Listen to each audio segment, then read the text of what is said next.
Veterans, if your back is service-connected, you might be leaving 4 figures a month on the table. In this video, I'll show you how a single back claim can stack with bilateral leg ratings and how to handle your C&P exam like a pro. Stay until the end for the exact combination that so many vets miss.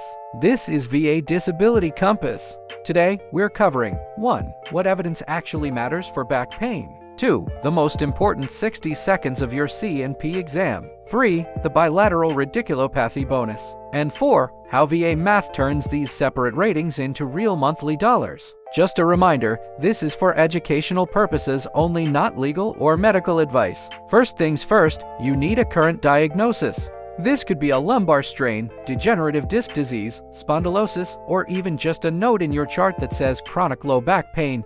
If your back issue started in service, or you can show a strong continuity story from your time in service to now, that's your foundation. If you don't have a diagnosis, see your provider first. Make sure you document all your symptoms: stiffness, those debilitating flare-ups, muscle spasms, and how it impacts your daily life, what we call functional loss. Now, let's talk about the reality of the C&P exam. The VA rates your spine primarily on your range of motion, especially forward flexion, which is bending forward. The examiner should be using a tool called a goniometer to measure this. If they don't pull one out, politely make a note of it. Here's the key phrase: when they ask you to bend, you ask, "Do you want me to stop when I feel pain?" If they say yes, you stop at the very first sign of painful motion. If they tell you to push through it, do not injure yourself. The VA rates functional loss due to pain, weakness, fatigability, or flare-ups. Your job is to show them your reality, not to power through it like you're still in uniform.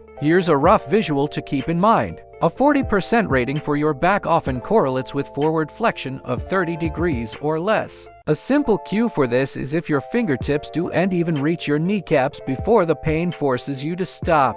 But again, don't perform to a number. Be honest and stop where the pain begins. It's also crucial to tell the examiner about your flare-ups and how repetitive use affects you. If bending over just a few times makes your pain significantly worse, you need to say that. If your bad days mean you can't lift a laundry basket or even tie your own shoes, give them those real-life examples. These specific details are often what unlocks the correct and higher rating.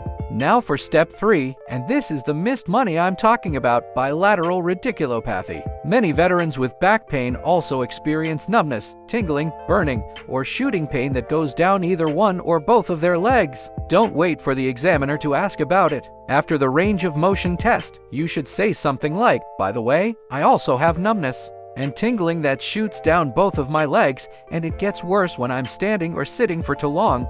This prompts the examiner to check the radiculopathy boxes on their form and identify which nerves are affected and how severe it is. Even a mild case of sciatic nerve involvement can get you a 10% or 20% rating for each leg. Then, the VA adds a small but important bilateral factor because both sides of your body are affected. Let's look at some plain English VA math with an example many vets hit. A 40% rating for your back, plus a 20% rating for your left leg, and another 20% for your right leg. The math combines these to about 60% overall, with that bilateral kicker nudging the combined value up. That translates into real money every single month. But it doesn't stop there. Back conditions often cause or aggravate other issues. We're talking about sleep disturbance, migraines from chronic pain, mental health conditions like depression or anxiety because of your limitations, and in severe cases, even bladder or bowel symptoms. If these issues are caused or worsened by your service-connected back problem, that's a pathway for a secondary claim. Document these symptoms and talk to your provider about them. So, what evidence do you control? Your personal statement, also called lay evidence. This is where you describe when the pain began, how service activities like rucking, jumping, or working with heavy equipment affected your back, and what your day-to-day limits are now. Also, a buddy statement from a spouse, a friend, or a co-worker who can describe the limitations they've seen. And of course, your treatment records, physical therapy, injections, imaging reports. It is also a great idea to have some C&P prep notes, just bullet points of your symptoms so you don't forget anything under the pressure of the exam. Keep an eye out for red flags at your C&P exam. If an examiner rushes you, refuses to use a goniometer, or completely ignores you when you talk about your flare-ups, remain calm and finish the exam.